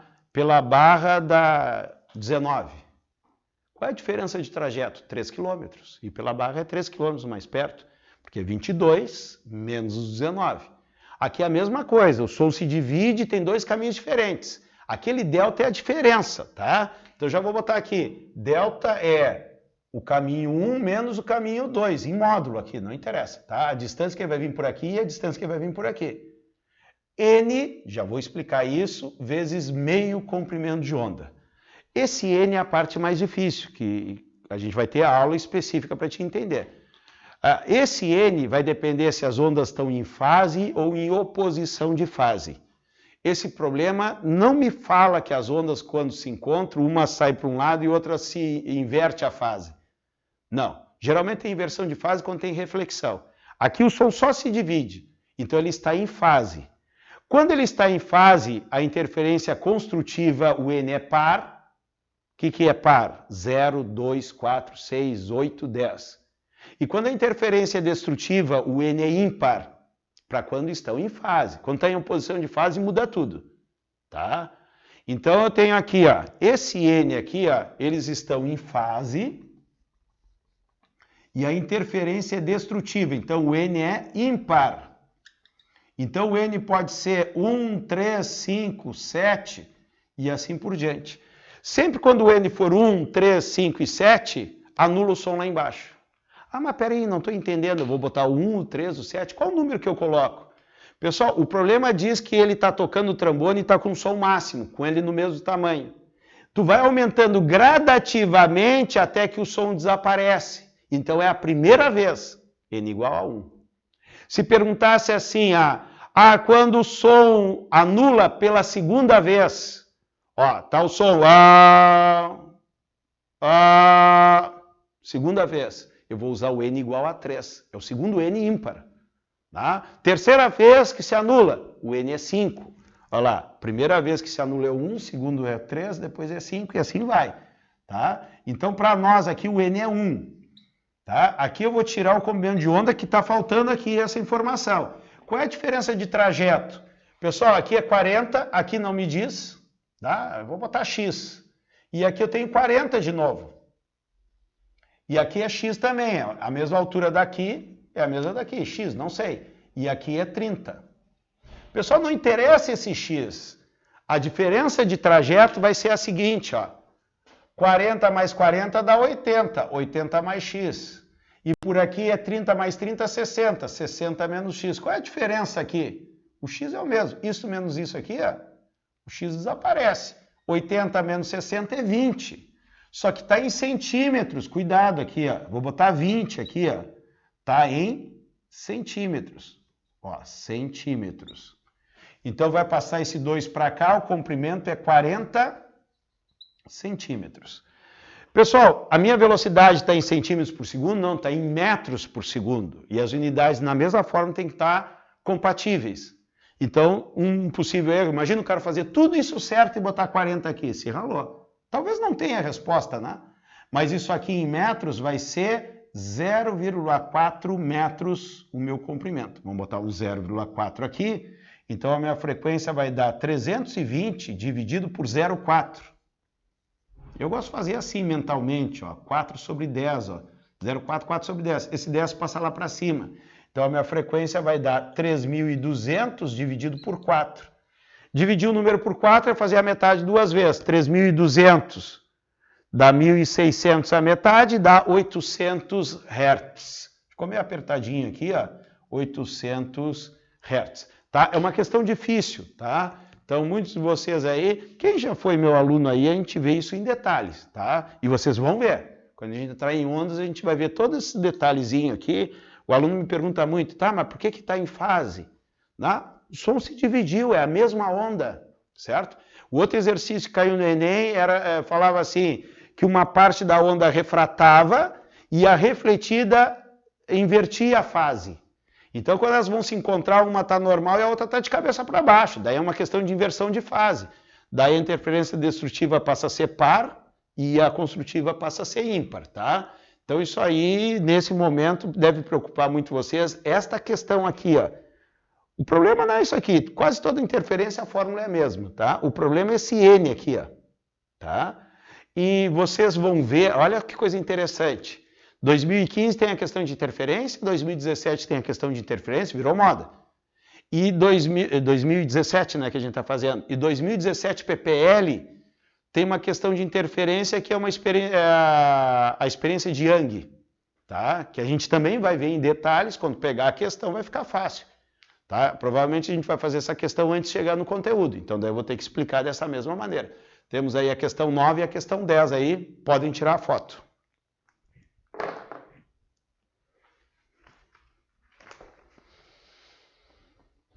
Chegamos naquele momento, ó.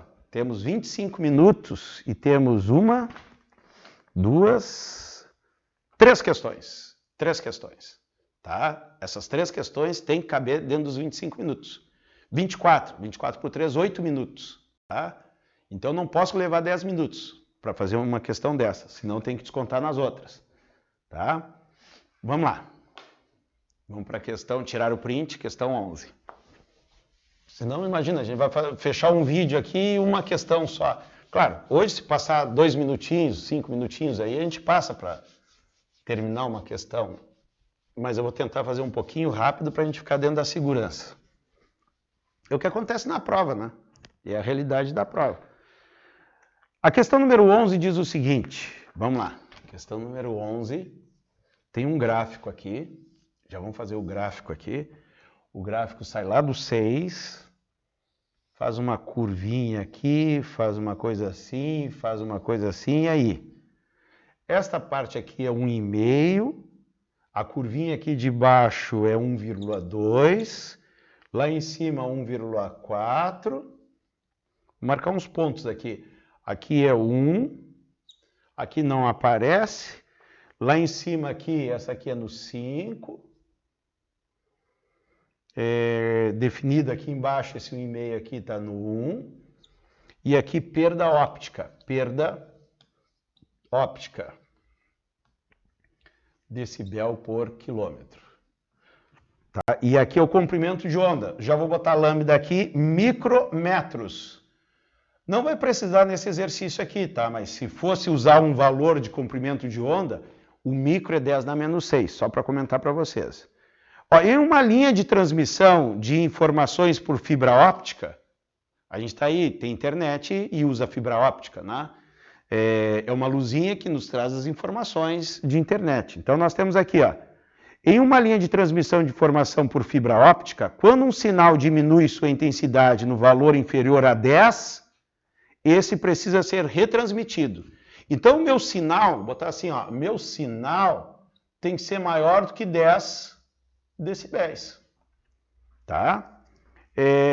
Na realidade é chamado decibéis, tá? Mas todo mundo chama de decibéis, 10 decibéis. Esse precisa ser retransmitido. Se cair de 10, tem que mandar o sinal de novo, porque o sinal está muito fraco. No entanto, intensidades superiores a 100 decibéis não podem ser transmitidas. Pode ser igual, menor ou igual a 100 decibéis, tá? Não pode ser transmitido que o sinal está muito forte. Não pode ser transmitidas adequadamente. A figura apresenta como se dá a perda de sinal óptica para diferentes comprimentos de onda no certo tipo de fibra óptica. Então, ele está me mostrando aqui um gráfico de perdas. Ó, perdas ópticas, certo? Qual é a distância máxima em quilômetro que um sinal pode ser enviado nesta fibra sem ser necessária retransmissão? Pessoal, se baixar de 10, tem que retransmitir. Então, tu quer saber qual é a distância máxima para não precisar retransmitir. Tá? Então, vamos supor aqui, ó, saiu lá do poste e chegou lá na tua casa lá. Tá? Ou saiu da central lá, de internet lá e até lá o teu bairro lá. E quer saber qual é essa distância máxima para não ter retransmissão. Bom, se tu lançar um sinal acima de 100 decibéis, não vai funcionar. Tem que ser de 100 para baixo. Ah, vou lançar de 30. Daí logo em seguida vai chegar a 10, tu vai ter que retransmitir.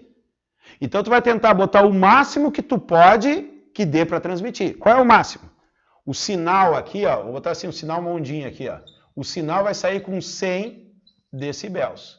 E ele vai perdendo ele perde sinal na distância, Então ele vai perdendo. Tu quer saber a distância máxima para não ter retransmissão. Quando chegar em 10, ele tem retransmissão. Então 100 cai para 90, 80, 70. Quando chega a 10, tem que retransmitir. Então de 100 até 90, tu não precisa retransmitir. Então tu quer saber qual é a distância que ele vai ir de 100 até chegar em 10 decibéis. Tá? Então, o que vai acontecer? Tu vai ter uma queda de sinal, botar assim, queda de sinal de 90 decibéis, que é 100 menos 10. Até vou botar assim, ó, 100 menos 10, ou seja, uma queda de sinal de 90 decibéis. Então, até tu não precisar transmitir, pode cair teu sinal até 90 decibéis. Ele sai com 100 e vai ter que chegar em 10. Quando passar para 9, tem que retransmitir. Daí não serve mais o problema, porque quer saber a distância até não precisar retransmitir. Bom, se tu quer a distância máxima, a perda de sinal tem que ser mínima. Porque se ele perde muito sinal, em 10 metros já deu. Já chegou no 10, tem que retransmitir demais. Então, para ti não precisar retransmitir logo em seguida, tu tem que ter a perda de sinal mínima. Daí tu vem no gráfico. Perda de sinal, tá aqui, ó, perda óptica. Qual é o mínimo? Pessoal, o mínimo é isso aqui, ó. Ó, mínimo. O mínimo se dá o que é 1 decibel por quilômetro. Então, daqui eu tiro que a perda mínima vai me dar a distância máxima. A perda mínima é 1 decibel por quilômetro. Então, é uma regra de 3, que não precisa, não. 1 decibel por quilômetro, 90 decibéis de perda vai dar 90 quilômetros. Mas eu vou fazer aqui, ó, 1 decibel é 1 quilômetro, 90 decibéis vai me dar a distância máxima. A distância máxima vai ser 90 vezes 1, 90 quilômetros, tá? Um exercício mais de interpretação, tá? Bom, aqui eu usei regra de 3, aqui é interpretação de gráficos. Eu vou botar assim, depois eu decido onde é que eu vou colocar esse exercício, tá? Vou botar aqui interpretação de gráficos e o anterior é interferência. Interferência. E aqui eu tenho interpretação de gráfico.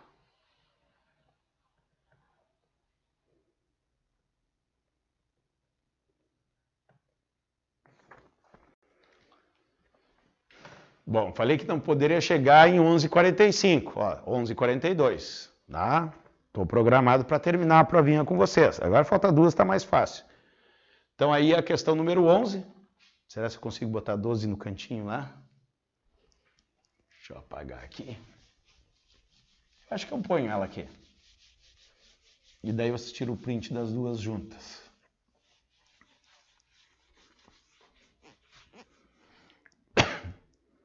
Essa aqui é muita interpretação de gráfico, tá? A chance do Fábio acertar ou errar é a mesma de qualquer outra pessoa, tá? Para mim, no meu ponto de vista, tá? Olha só. Eu tenho um eixo aqui, que ele fala em absorção em porcentagem. E eu tenho aqui o comprimento de onda em nanômetros. Pessoal, nano é 10 na menos 9, tá? Mas a resposta em nanômetros não vai precisar converter, tá? Lá embaixo. Diz assim, a epilação a laser, popularmente conhecida como depilação a laser, consiste na aplicação de uma fonte de luz para aquecer e causar a lesão localizada e controlada nos folículos capilares. Tá, o que eu entendi? Uma depilação a laser. Tu vai lá e danifica lá onde nasce o pelo, tá? Eu não sei aqui melanina, oxohemoglobina, não entendo nada disso. Para ficar claro que eu sou leigo nessas partes aqui, parece mais biologia do que física, tá? Então ele está me explicando. Para evitar que outros tecidos sejam danificados, então o que eu estou entendendo, o Fábio sendo do leigo? Que tem um tecido que é responsável pelo fio do pelo. Eu tenho que danificar esse tecido e não danificar os outros, tá? Então, olha só, para evitar que outros tecidos sejam danificados, selecione o comprimento de onda que são absorvidos pela melanina presente nos pelos. Então, aqui já está me dizendo que a melanina é a parte que eu tenho que matar. na minha linguagem, tá? Vocês estudam biologia, vão dizer assim, pô, o Fábio falou um troço errado lá. Eu tenho que matar a melanina, para não nascer mais pelo. Só que eu não posso matar, na minha linguagem, a oxihemoglobina, a água, coisa e tal, tá? É presente nos pelos, mas não afetam a oxihemoglobina. Então, na hora de usar o laser, não é de qualquer jeito. Dependendo do comprimento de onda do laser, consequentemente uma frequência que está associada ao comprimento de onda, ele vai... Por isso que é perigoso esse negócio. Ah, vou fazer o tratamento lá mais barato. Ele também tem a mesma máquina, mas ele põe uma frequência errada, um comprimento de onda errado, além de pegar a melanina, vai pegar a oxihemoglobina. Então tem que ter a frequência correta para atingir um tecido e não atingir o outro. É o que o enunciado está me dizendo. E não afeta a oxihemoglobina do sangue, a água dos tecidos da região em que o tratamento será aplicado. A figura mostra como é absorvido de diferentes comprimentos de onda pela melanina, oxihemoglobina e a água. Então a melanina sai assim, ó. Olha só, a melanina, esse aqui, ó. Esse é o que eu tenho que matar. Melanina, tá? Então vamos fazer uma simbologia aqui para a gente saber o que a gente tem que fazer. Essa aqui a gente tem que eliminar. Eliminar, tá? Essa a gente tem que eliminar. Agora, os outros não.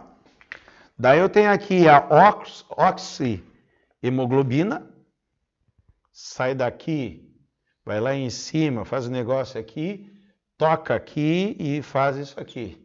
E eu tenho a água aqui, né? A água aqui. Aqui é a água, não pode pegar a água dos tecidos e não pode pegar aqui a oxihemoglobina, que é o sangue, né? Globina, tá? Eu só tenho que pegar a melanina. Então, o que acontece? Eu vou dar um exemplo para vocês visualizarem. Deixa eu botar valores aqui, ó. Vamos supor que o aluno, vamos ver as respostas. O aluno pegou 400. 400 está aqui no início, pessoal, 400. Se o aluno pegar 400, o laser vai pegar esse gráfico, esse aqui, ó. Ele vai pegar a melanina e vai pegar a oxihemoglobina. 400 só não pega a água. Não me serve. Qual a outra resposta? 700. Eu vou pular porque é a resposta certa, que eu já olhei aqui, que eu já interpretei o gráfico. 1.100. Se tu pegar 1.100... Não, pegar aqui 900. Não tá legal. 500. Pessoal, se tu pegar o 500 aqui, ó, 500, também tu pega duas aqui, ó. Tu vai ter absorção, né? Claro que uma absorção menor na oxihemoglobina e na melanina, mas vai absorver o laser nas duas. Então, tu vai correr o risco de dar problema ali na oxihemoglobina. A única frequência que vai pegar só a melanina é essa aqui, ó. Se eu pegar esse valor aqui, ó, qual é a absorção da oxihemoglobina? Tá aqui, ó, é zero, ó. É zero. E lá da melanina vai absorver quanto? Só de curiosidade. 37,5, ó. 37,5. Isso aqui é 700. Então, o comprimento de onda que me serve é 700 nanômetros. Se eu usar o laser com 700 nanômetros, a melanina, que é o que tem o pelo que eu entendi no enunciado, ela vai ter 37,5% absorvido do laser, para danificar essa parte do pelo, e a oxihemoglobina não vai ter zero, e a água nem pensar, não passa nem perto da água ali, naquela frequência ali. Então a resposta é, eu botei 70, é 700 nanômetros. 700 nanômetros. Uma questãozinha de interpretação de gráficos, só que lá na parte, como fala em comprimento de onda, interpretação de gráfico na parte de ondulatória. Interpretação, gráficos em ondulatória.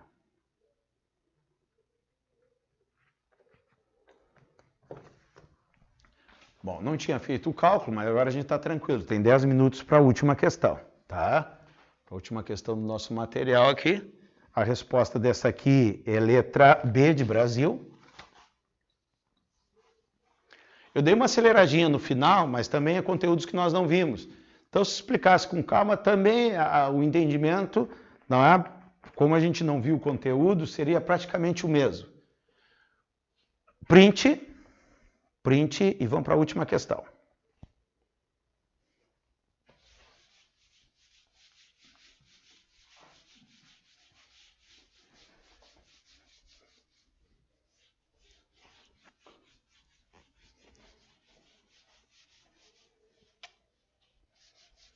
Essa é a diferença de eu explicar e eu resolver a prova, né? Se resolvesse a prova, 15 questões, põe 15 vezes 3, 45 minutos. Em 1 hora a gente mata a prova toda, mas não é esse o objetivo, eu tenho que conversar, tenho que mostrar para vocês. Então, olha só, a figura mostra como é a emissão da radiação eletromagnética para 5 tipos de lâmpadas. A gente tem a lâmpada de haleto metálico, de tungstênio, né, que é incandescente, a antiga aquela, a de mercúrio, que é usada em postes de luz, o xenon, né, é uma lâmpada usada em faróis de automóveis, pelo que eu sei, e a lâmpada de LED comum, tá? Ontem eu vi uma reportagem falando sobre o aumento do preço da energia elétrica, coisa e tal, e eu já tinha visto isso. Tem cidades que estão trocando a iluminação pública por iluminação de LED. As prefeituras estão tendo uma economia muito grande, tá? A gente tem aí lâmpadas de mercúrio e de vapor de sódio, tá? Bom, mas não vem o caso, não é isso a nossa preocupação aqui. Eu vou fazer essa figurinha aqui, 13. Só dessa informação que se troca por LED, a gente já sabe que o LED é melhor. Eu me lembro quando caiu essa questão aqui, em 2017, né? Eu tinha um curso em Santa Maria, é que nem aqui, né? Aluno por matéria, e teve aluno que falou assim, Fábio, tu falou tanto em LED que era melhor, que eu nem li, eu olhei aqui LED e marquei LED, tá? Mas a gente vai ver por que ela é melhor. Ó, daí diz assim, ó, as áreas marcadas em cinza são proporcionais às intensidades de energia liberada pela lâmpada. A lâmpada emite energia. A parte cinza é a energia que ela libera.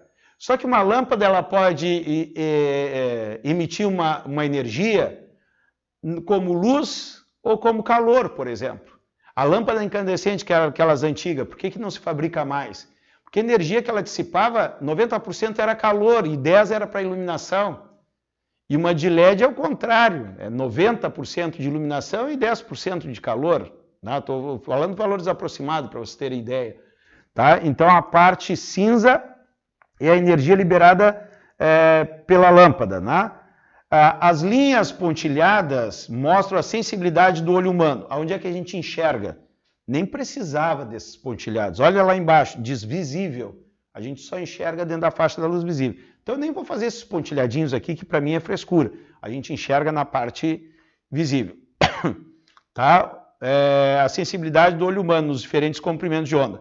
UV, que é ultravioleta, e IV, que é infravermelho, são as regiões de ultravioleta e de infravermelho, respectivamente. Um arquiteto deseja iluminar a sala utilizando uma lâmpada que produza boa iluminação. Então a energia da lâmpada tem que estar ao máximo na iluminação, na luz visível, né? Mas não aqueça o ambiente. Então uma lâmpada incandescente, que era aquelas antigas, ela aquecia o ambiente e dava pouca luz. Uma de LED hoje, a resposta é LED, né? Uma de LED hoje, ela dá muita luz e pouco aquecimento. Então é o que ele quer. Qual tipo de lâmpada melhor atende o desejo do arquiteto? Bom, na prática a gente sabe que é de LED, mas agora a gente vai ver aqui, ó. 1, 2, 3, 4, 5 lâmpadas. 1, 2, 3, 4, 5 lâmpadas, tá? Aqui eu vou ter o ultravioleta, vou botar aqui ultravioleta. Aqui eu tenho a parte visível e aqui eu tenho o infravermelho, tá? Pessoal, o infravermelho é a parte de calor, ó. O infravermelho é a parte de calor, que eu não quero. A luz visível é a parte da luz, é o que eu quero. E o ultravioleta está fora, tá? Vamos aos gráficos aqui, tá? O primeiro é assim, ó. O primeiro, 1, 2, 3, 4, 5, tá? O primeiro é assim, ó. Ele tem energia até no ultravioleta, que não me interessa a ultravioleta. Só se eu quisesse me bronzear. A ultravioleta serve para bronzeamento. Né? A segunda, ela traz um gráfico assim, mais ou menos, ó. Olha lá, muito calor, ó. Muito calor, ó. Muito calor. Isso aqui está fora, tá? Vamos pintar aqui como diz aí, tá? A de Mercúrio é alguma coisa desse tipo, assim, ó. Mercúrio, tá? E a Xenon, pô, a Xenon aquece demais, olha só. Essa parte aqui, ó, não me serve, ó. Calor não me serve, a lâmpada está botando muita energia em calor, certo? Então me sobrou a restante. E eu tenho essa aqui, ó.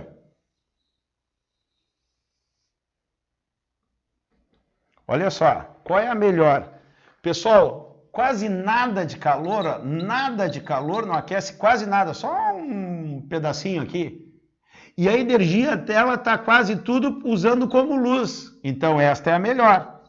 Qual é esta lâmpada aqui? É a lâmpada de LED. Por que ela é melhor do que essa do meio aqui, ó? A de Mercúrio? Porque o Mercúrio tem uma parte que aquece, ó.